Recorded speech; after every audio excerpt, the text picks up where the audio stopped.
สบายดีสบายดี เป็นจังใดคือเห็นมานั่งคอยในบ่อนนี่ นั่งคอยไม่ได้คอยยังอืมตอนนี้หนึ่งข่าวบ่โดย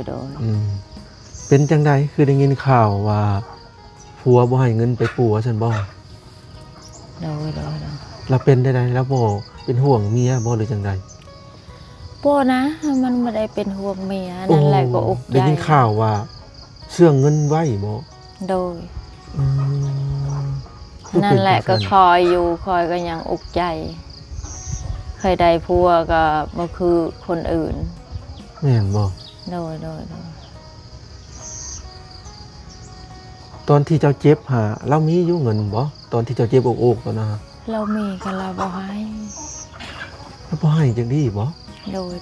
แต่คอยเอาแต่ตะมิดหันเราบ่เคยให้คอยจักถือเวลาเราไปคานั่นคานี่แล้วเสื่องไว้ฉันบอกโดยนั่นแหละคือเป็นแบบนั้นเนาะจักแล้วนั่นแหละแสดงว่าถ้าเจ้าเจ็บเป็นอุ่นนี่เราบ่อยากเบิ่งเจ้าเลยบ่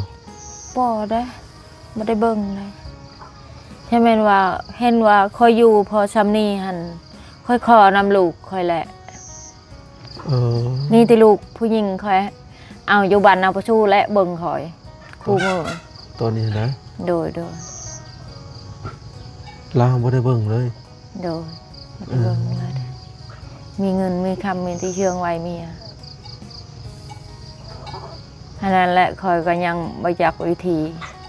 คอยยังคอยผู้นั้นคอยผู้นี้เคยอุกใจค่ะเจ้าเคยคอเงินเราอยู่บ่ซะบ่เคยคอมือแดกมันบ่ให้เราให้โลดโดยเราเคยให้บ่เราเคยให้อันนั้นเคย ตอนนั้นเคยเอายาหักยาหันเราไปขายค่ะเขาว่าถ้าได้ยาเขาว่าคอยรับเงินเจ้าชี้แจงเจ้าสิให้หรือเจ้าบ่ให้เขาว่าคอยอยากไปไทยก็คอยชงคืนเขาว่าเงินเจ้าคอยสิเอาเงินเจ้าก่อนก็คือเจ้าสิเอาเงินผัวเจ้าก่อนสิไปกวดอยู่ไทยบดเคยเอาเงินหันชีแชนหันเคยชื่อยากินเอาชีแชนหันเขาว่าผัวหันถามว่าน่าใช้เงินคอยชีแชนเจ้าก็ชงคืนเขาว่าขึ้นให้คอยชงคืนหันเจ้าไปโฮมเท่าแก่เขาว่า ว่ากันกับเท่าแก่ก่อนเขาว่าจังคอยที่ชงคืนเงินเจ้าคอยก็บอกแบบนั้นเราว่าอย่างไรจ๊ะไม่ได้ว่าช่างเลยว่าเราอยู่เราไม่ได้ถามตอนนี้เราไปใช่ไหมเขาลงในเชยปกติผัวเมียก็ต้องเบิ่งกันเนาะมีเงินก็ต้องมาปัวเมียสมมตินะมาปัวเจ้าเนาะหรือว่าจังใดอันนี้เราเวลาเราไปขายนั่นขายนี่เราเก็บไว้เองหมดเขาอยู่ของกินที่แต่เราซื้ออยู่ว่าพวกอันนั้นนี่บ่แล้วบ่ได้ซื้อแหละมีก็กินบ่มีก็ยามีแต่ชิมเจ้าซื้อเอาแล้วเป็นแบบนี้ตั้งแต่ใดมาหรือเปล่าเป็นแต่เอากันพูดเราเอาคอยหันสร้างครอบครัวกันพูดจากปีแล้วเอากันสร้างครอบครัวกัน4 ปีเลย4 ปีก็คือเดี๋ยวพรจะขยายความอีกครั้งนะพี่น้องก็คืออันน่ะก็คือแม่น้อมนี่สร้างครอบครัวใหม่กับพ่อสมพรเนาะเขาก็ได้ประมาณ3-4 ปีส่วนลูกเจ้าแต่ละคนนี่ก็กับผัวเก่าเจ้าเนาะลูกจะคนกว่าทางเบิดลูกคอย6 คน1 2 6บ่6 คนก็คือบ่แม่นลูกกับเพิ่นเนาะมันก็บ่มีลูกมันไม่ได้ลูกครับผู้หนึ่งนั่นแหละเขาเป็นยังอกใจเขาขนาดเขาถ้าว่าเป็นแบบนี้ตลอดไปแล้วเจ้าสิมีวิธีแก้ไขจังได้สบัดบ่ได้คันมีแบบนี้ตลอดเลยคอยบ่อยู่ได้คอยปะได้ผัวนะคอยไล่หนีโลดบ่โดยคอยอยู่บ่ได้บนเงินคำมีที่เชื่องไหวเจ้าคิดว่าเสียดายเงินกับเมียตัวใดสิเอาที่เลือกเอา คอยถามแล้วมื้อนั้นแล้วก็อ้ำอึ้งโอ้ก็บ่พรก็ได้เห็นคอมเมนต์อยู่ได้เห็นว่าเอ้าพ่อน้องไก่ทองพ่อหน้าน้องไก่ทองแล้วบ่ปัวเมียล่ะดอกจักสิแม่นคนทางในคอมเมนต์มาคนลาวเขานี่แหละจังว่าคนในจุดสุ่มนี่บ่จักเขาบอกเขาว่าแล้วบ่ปัวเมียเราดอกพ่อสมพรนี่เราอยากป้าให้เมียเราตุ๋ยไปสิแหละพอก็เลยนึกขึ้นได้ว่าเอ้ามันแม่นความจริงบ่เขาก็เลยมาถามเจ้าน่ะก็เป็นความจริงอีหลีเนาะโดยอ๋อ มันก็ยังเด้เมียเก่าหั่นอันนั้นแหละคอยบอกเขาว่าเจ้าชิเมื่ออยู่น้ำเมียเก่าก็เจ้าเมื่อแล้ว เอาแล้ว บ่อยู่น้ำคอยก็อย่าหันเจ้าเฮ็ดแบบนี้ก็คอยก็อยู่บ่ได้น้ำเจ้า เออ เขาว่าแบบนั้น เราเป็นคนบ้านได้แล้วพ่อสมพร บ้านนาแค่ บ้านนาแค่ โดย บ้านกุดแค่บ่ บ้านกระลึมนางแค่ อ๋อมันก็ลึกบางแค่ โดยอืม ลึมนางแค่นั่นแหละ แต่ว่าเราก็มีลูกบ่อยู่พุ่นอยู่บ้านเรา มีเป็นได้หันลูกไผ่ เราได้ โดยเราไปอยู่น้ำค้อยบดไปอยู่น้ำค้อยหันเพราะว่าเป็นอะไรบดเจ้าเมียกับเจ้าใดลูกกับเจ้าใดเจ้าปะให้ยังเจ้าทิมให้ยังเจ้าอยู่น้ำลูกน้ำเมียบ่ได้อยู่บ่ได้น้ำเมียคอยก็หักเจ้า เราก็เลยมาอันสร้างครอบครัวกับเจ้า โดย อืม คอยหักเจ้า อืม เฮ็ดอะไรคอยก็ไปอยู่น้ำเจ้าคอยเลยนี่ก็บ่นี่ อันนี้ก็คือ มันอยู่น้ำเมียเก่าก็คือกันแบบนี้แหละมันเฮ็ด นั่นเนาะ โดยมันเฮ็ดแบบนี้แหละมันเฮ็ดแบบนี้แหละก็เมียเก่าหัน ไรนี่ ไรนี่ใช่ไหมนว่าเบื่อ แล้วก็มาเอากับเจ้า โดย อืม มันเฮ็ดแบบนี้แหละเชียงที่ดีมีเงินมีคำมีที่เชื่องไว้บ่ได้หักบ่ได้แพงเมีย อืม เสียดายตีเงิน อืม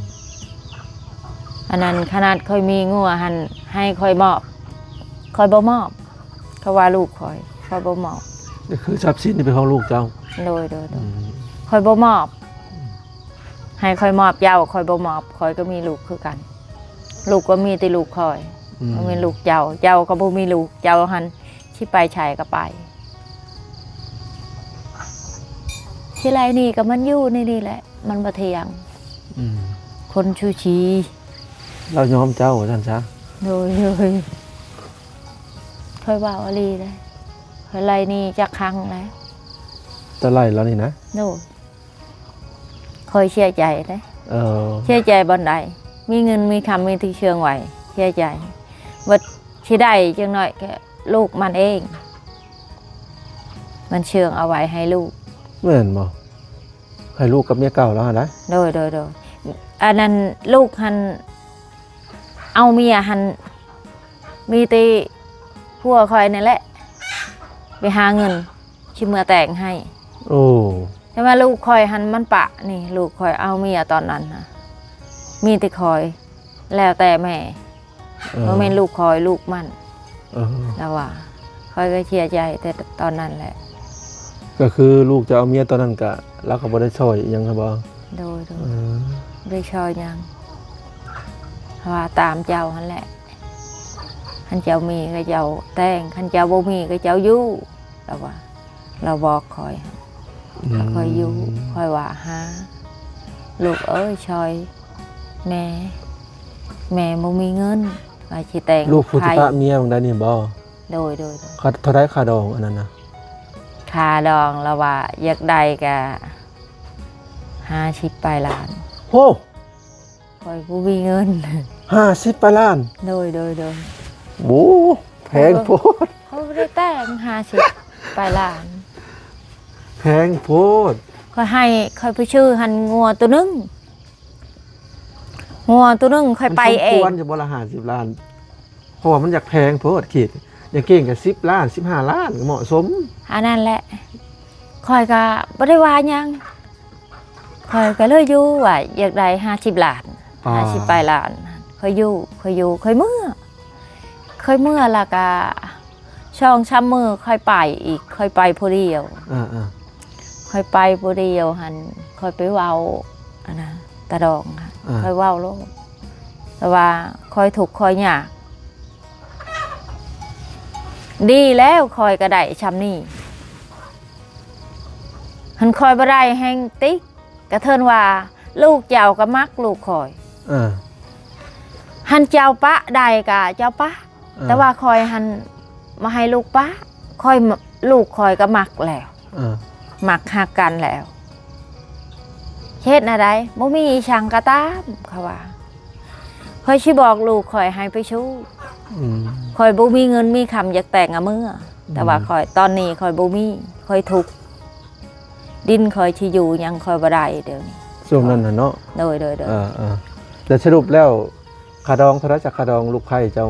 สรุปแล้วจะไปเว้านะคาดองเคยทอกคาดองลูกไผ่คอยหัน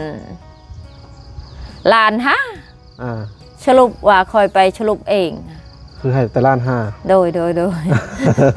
คอยไปเองไหนคอยไปผู้เดียวเลยโดยตกลงเนาะโดยงัวได้มีบ่งัวตัวนึงโอ้งัวคอยบ่มีงัวก็3-4 ล้านเลยโดยไปตกลง5 ล้านกว่าค่า6 ล้านเลยสรุปเอากันแล้วพอได้ลูกได้เต้าแล้วก็เลิกลากันไปโดยนั่นแหละเหตุผลไปแต่งแพงกับสมุนเสียเงิน50 ล้านเลิกกันบ่มีคุณค่าคือเก่าโดยแม่นแล้ว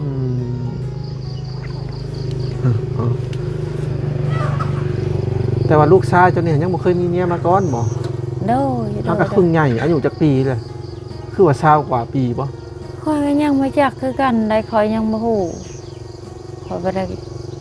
บ่จักงอดอายุลูกเนาะโดยตอนนี้เพิ่นไปใช้ลูกชายเจ้าพุ่นนอนยังบ่ทันได้ตื่นเพราะว่าไปชี้เขานำเอามวยเมื่อคืนนี้บ่ได้นอนชื่อยังก็ชื่อแหลงบ่โดยลิงหรือแหลงชื่อแหลงแหลงโดยแหลงแหลงนี่เคยตะกี้จะไปอยู่นำคือว่าเคยไปบรรณาละเอ็นไปยังบรรณาละเอ็นตะกี้เวลาเคยไปกับคนที่มาสร้างครอบครัวอยู่ในจุดชุมมันบ่แต่เราเป็นคนบรรณาละเอ็นแหละตะกี้ฉันเจ้าเคยไปอยู่ในเฮือนเราบ่โดยเคยไปตั้งเฮือนบ่โดยเขาได้ยินเขาว่าเราเคยไปแต่นั้นเคยไปอะไรมีพี่น้องบ้านนาละเอ็นเด้แม่นบ่โดยคือได้ยินเขาว่าเจ้าเคยไปอยู่ในดินหรือว่าคนซื้อแรงแรงนี่เคยไปอยู่น้ำลาวบ่หรือจังได๋โดยแม่นแหละแรงเคยไปอยู่น้ำลาวไปอยู่เฮ็ดให้หน้านี้โดย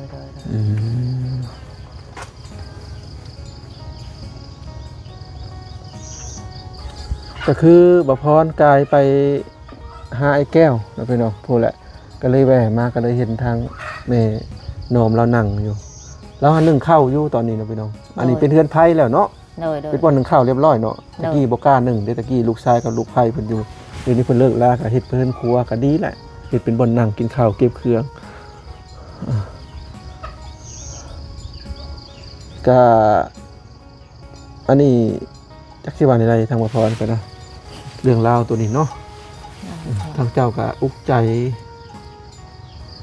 ผัวแบบหาเงินมาได้ก็เราก็บ่แบ่งปันเนาะแล้วบ่ให้จักดีเลยบ่เราบ่เคยให้ค่อยมันมีก็มันบ่เคยให้พอมันอยากอยู่นำกันซื่อๆอันนั้นแหละค่ะว่าหันเจ้าไปอยากอยู่นำคอยก็เจ้าไปเสียคอยก็ยังบ่ได้เสียดายเจ้าเสียดายอยู่เจ้าปัดเจ้าเฮ็ดแบบนี้ให้คอยเจ็บก็คอยก็อยู่บ่ได้นำเจ้าแต่ว่าเราแต่ละมื้อเราก็บ่ได้อยู่บ่หาอยู่หากินบ่ได้ไปหากินนะโดยอยู่เผาอันนั้นมีชวนแม่นบ่โดยคอยก็หั่นลงไปเลี้ยงงัวเมื่อวานนี่ก็เอารถไปอีแตนไปใช้คือบ่เห็นไปแก้พื้นบ่โดยลูกชายไปเอาพื้น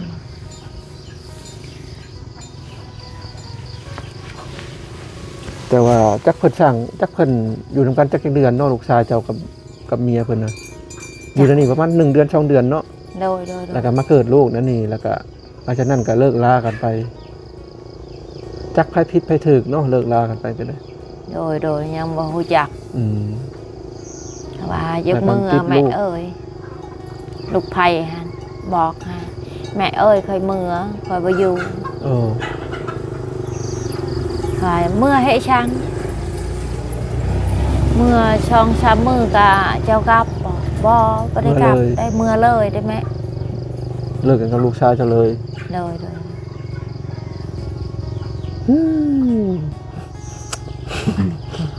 แต่ว่านี่นะบพรอันกังวลเรื่องตัวนี้เรื่องลูกนะพี่น้องแบบถ้าว่าเอากันใหม่ๆบ่อยากให้เอาลูกนะพี่น้องบพรเนี่ยอยากให้ใส่ใจเรื่องนี่แหละนี่เวลาลูกเกิดมาแล้วเป็นเลิกกันนี่นะลูกบ่มีพรแล้วอีกอย่างเพิ่นก็มีลูก2คนแหละ2ผัวแล้วเนาะนั่นแหละคือแบบเป็นยังคือต้องเอาลูกซึ่งจักสิว่าในใดเรื่องนี้ก็เพราะว่าอยู่เขตเนาะบางคนก็บ่ได้มีการศึกษาเนาะบ่ได้เรียนหนังสือแล้วบ่ฮู้พี่น้องบ่ฮู้ว่าต้องแบบใดต้องคุมกำเนิดไว้นะคือบางคนปุ๊บเอากันปุ๊บมีลูกปั๊บอยู่ได้ยังบ่ทันได้ตั้งตนตั้งตัวได้เอาปั๊บโลดนี่เอาช่วยคอยนี่แหละผัวคอยนั่นแหละอยากได้ลูกเขาไม่ยอมเอาแบบนี้คนแบบเจ้าเขาว่าวลีได้คนแบบเจ้าหันคอยบ่เอาคันเจ้าอยากได้ลูกกับเจ้าห้าเมียไม่โลดคอยบ่เอาหันเอาแล้วแบบนี้แหละเฉดายติเงินโมเมนต์เฉดายเมียคอยก็บอกแล้วได้บ่ต้องเอาดอกเจ้าก็มีลูกหลายเลยนี่จะเอาคอยก็ลูกหลายเลยยาแหละพอแหละฉันมีคอยลูกคอยก็มีอะไรก็เอาแต่ลูกอะไรก็เอาสิลูกครอบครัวเขายังบ่มีอยู่มีกินนี่ยากใดโดยแม่นแหละมันต้องเข้าใจตรงนี้เข้าใจแบบนั้นแหละคอยก็อยากได้กี่หันเกือบคอยก็เกือบใดว่าไว้ท่านว่าลงไปตรวจแล้วว่าอ้าวน่าได้มันขึ้นช่องขีดอ้าวเช็ดน่าได้บ่จะกินยาในห้องหมอก็ค่อยบ่ได้กินค่อยฉลาดค่อยขึ้นกินยาค่อยยาค่อยก็มีค่อยกินยาหันมันลงก็เลยบ่ได้มันลงเลยมันหายมันหูจักมันหายค่อยก็ได้เป็นอย่างบ่อายุเท่าไปยังยาวลูกบ่ค่อยบ่เอาได้คอยได้เพราะมันคอยอยากได้ลูกแต่คอยบ่ได้คอยบ่อยากคอยอยากพาไปสุเจ้านะเท่าแก่บ่ได้ลูกอยู่บ่แก่ชำนี้ว่าสิได้ลูกทางลาวก็มีลูกอยู่กับเมียเก่าเนาะทางเจ้าก็มีลูกกับผัวเก่าเจ้าก็6คนเอ้าเมียเอาไกเมียเก่ามันก็บ่ได้ลูกก็ลูกเราสื่อได้ลูกเราเลี้ยงได้ลูกเราเลี้ยงจักคนนั่นน่ะผู้เดียวผู้ชายโดยผู้ชายตอนนี้มีครอบครัวแล้วโดยอ๋อเราก็เลยยังเลี้ยงได้ลูกเราเองโดยสิเลือกสิได้ลูกเราเองเหตุผลมันสิบ่จักเราจังว่าเราจังอยากได้เมียใหม่บ่ยังไม่จักคอยก็ยังไม่จักคอยก็ยังบ่ฮู้สั่นบ่ลูกเราซื้อกับเมียเก่าแล้วเนาะโดยเลี้ยงจนใหญ่แล้วเราก็อยากได้ลูกเราเองบ่ลูกตัวใดก็ลูกไผก็ตามแต่เฮาเลี้ยงน่ะก็เป็นลูกเฮาแหละเนาะจริงๆแล้วก็ถ้าเป็นบ่พรนี่เอาลูกคนเดียวสมมุตินะโดยคนเดียวสูงสุดเต็มที่ก็2เท่านั้นแหละโดยบ่มี3 4คือสมัยเก่าแต่สมัยนี้นะสมัยบ่พรเนี่ยอายุ31ปีนี่อันนี้เป็นแล้วแต่ความคิดคนแต่สมัยบ่พรนี่คือลูกคนเดียวเต็มที่จะชุดใน2คนพอหลังจากนั้นก็เลี้ยงให้เขาเลี้ยงให้เขามีคุณภาพให้เขาเรียนแล้วก็ให้เขาดูแลตัวเองได้ก็แค่นั้นแหละ คือสมัยประพรหรือว่าส่วนตัวประพรนี่บ่ได้วางน้ำลูกได้ โดย บ่คือสมัยจำเจ้าเนาะสมัยประพรนี่คือเลี้ยงให้เขาใหญ่เติบโตแล้วเขามีหน้าที่การงานเขาดูแลตัวเองได้ก็โอเคแล้ว โดยโดยโดย นั่นแหละก็มันสิว่าวางอยากได้ให้เขาหาเงินให้ใช้นั่นนี่บ่อนาคตแล้วแต่ลูกจะคิดเห็น โดย อันนี้คือในมุมมองของคนรุ่นใหม่อายุ30หน่อยๆนี่จะคิดประมาณนี้ แต่ว่าบางคนอยู่เขตนอกเนี่ยอายุ30ก็ยังคิดบ่ได้เลย โดยโดย คือรุ่นประพรนี่บางคนมีลูก3คนก็ยังมี4คนก็ยัง โดยแม่น แต่ว่าคนจะพวกนั้นก็เพิ่นสิคิดว่าอาศัยให้ลูกใหญ่อาศัยให้ลูกมีไปหาเงินหาคำแล้วก็ส่งให้พ่อแม่ โดยโดย อ่ะแต่ว่าลูกนะส่งให้พ่อแม่นะก็คือส่งแต่ตอนเขาเป็นวัยรุ่นนั่นแหละบางเขามีครอบครัวก็เขาขับบ่ส่งเนาะเขาก็เลี้ยงดูครอบครัวเขาเด้นั่นแหละ แต่บางคนเพิ่นก็ยังคิดแบบอันนี้อยู่อ่ะก็ประมาณนี้นะพี่น้องอันนี้คือความคิดแต่ละคนเนาะแต่คือครอบครัวประพรนี่พ่อแม่เนาะแล้วก็มีลูก4คน โดย และสมัยนั้นนะฮะชาวบ้านก็บอกว่าแม่คนนี้มีลูกหลายคนดะ โดยโดย จริงๆ4คนก็ถือว่าสมัยนั้นก็ถือว่าบ่หลายได้ล่ะเนาะ โดยโดย ลูก4คนสมัยนั้น แต่ว่าพี่น้องเรามีแต่ลูก2คนนะพี่น้องทั้งพ่อแต่ว่าลูกแล้วก็4คนแล้วก็ว่าหลายกว่าหมู่ในพี่น้องแต่มาเจอเขตบ้านเจ้า6 7 โดยโดยโดยโดย ปู้ คอยหั่นแหละ6 คน ขับบ่เสียนี่7 สติบ่ได้ เสียจักคนนะลูก บ่ได้เชียร์ ฮะ บ่ได้เชียร์ บ่คือว่าเคยเสียลูกคนหนึ่งบ่ บ่6 คนให้ครบ คือว่าเจ้าเกิดลูกจะบ่เคยเสียบ่ โดย อ๋ออืมนั่นแหละเนาะกาประมาณนี้นะพี่น้องซึ่งว่าพรกาได้ยินข่าวทางคอมเมนต์ว่าพ่อสมพรผัวพ่อหน้าน้องไก่ทองนะเราบ่ค่อยอยากเบิ่งเราบ่เบิ่งว่ามีคนคอมเมนต์มาพรก็เลยเอะใจว่าแม่นแท้บ่อ่านคอมเมนต์ก็เลยแวะมาถามสรุปแล้วก็แม่นเนาะ โดยโดย จักสิว่าในใดล่ะว่าเห็นคอมเมนต์ก็น่าจะคนในบริเวณแถวนี้แหละนะพี่น้องที่เพิ่นฮู้เรื่องราวเนาะ โดย เพิ่นว่าเราบ่ปัวเมียเราดอกเราอยากปล่อยให้เมียเราตุยว่าซั่นซะเจ้าก็จักสิว่าในใดเนาะ โดย ตอนนี้เป็นได้อาการ